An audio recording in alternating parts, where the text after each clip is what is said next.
پاکستان کے ایٹمی طاقت بننے کے سفر کی تکمیل کے بارے میں بتاتے ہوئے ڈاکٹر صاحب مزید فرماتے ہیں کہ جب ہم کوریڈور میں چل رہے تھے تو اچانک اپنی چھٹی حس کے اکسانے پر میں نے اچانک پیچھے مڑ کر دیکھا اور میں کیا دیکھتا ہوں، پروفیسر سلام اس بم والے کمرے کے سامنے والے کمرے سے نکل کر بم والے کمرے میں داخل ہو رہے تھے۔ مجھے اب یہ پورا گیم پوری طرح سمجھ میں آ گیا کہ یہ معلومات امریکیوں کو کس طرح حاصل ہوئیں۔ دوسرا اہم واقعہ کہوٹہ میں پیش آیا۔ ہمارے پروجیکٹ کے قیام کے فوراً بعد کور کمانڈر راولپنڈی جنرل فیض علی چشتی، جن کو ضیاء الحق مرشد کہتے تھے، انہوں نے ہماری درخواست پر کرنل عبد الرحمن کو ہمارے پاس پوسٹ کر دیا۔ میں نے ان کو ڈائریکٹر سیکیورٹی تعینات کر دیا۔ یہ نہایت فرض شناس، اسمارٹ، نرم گو اور ذہین افسر تھے۔ انہوں نے بہت جلد ہی ایک نہایت اچھا سیکیورٹی نیٹ ورک قائم کر لیا اور کہوٹہ کے آس پاس بہت سے مخبر چھوڑ دیے، جو ہر بھیس میں وہاں گھومتے پھرتے تھے اور ہر چیز پر نگاہ رکھتے تھے۔ انہوں نے مساجد کے اماموں اور مؤذنوں کو بھی ماہانہ الاؤنس پر اپنے نیٹ ورک میں شامل کر لیا تھا۔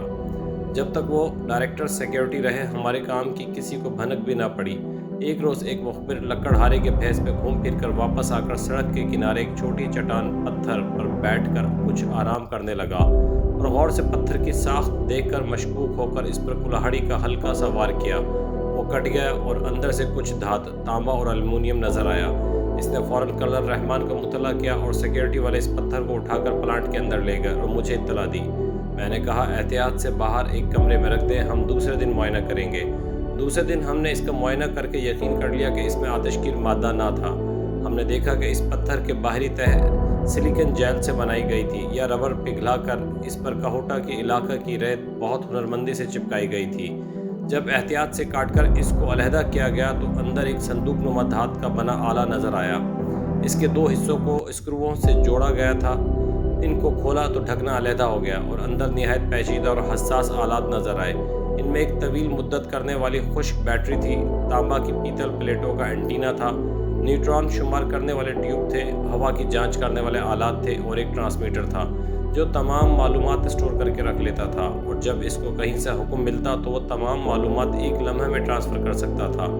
ان آلات کو اس طرح خاموش رکھا جاتا تھا کہ کوئی الیکٹرانک سرچنگ آلہ ان کو نہ پکڑ سکے۔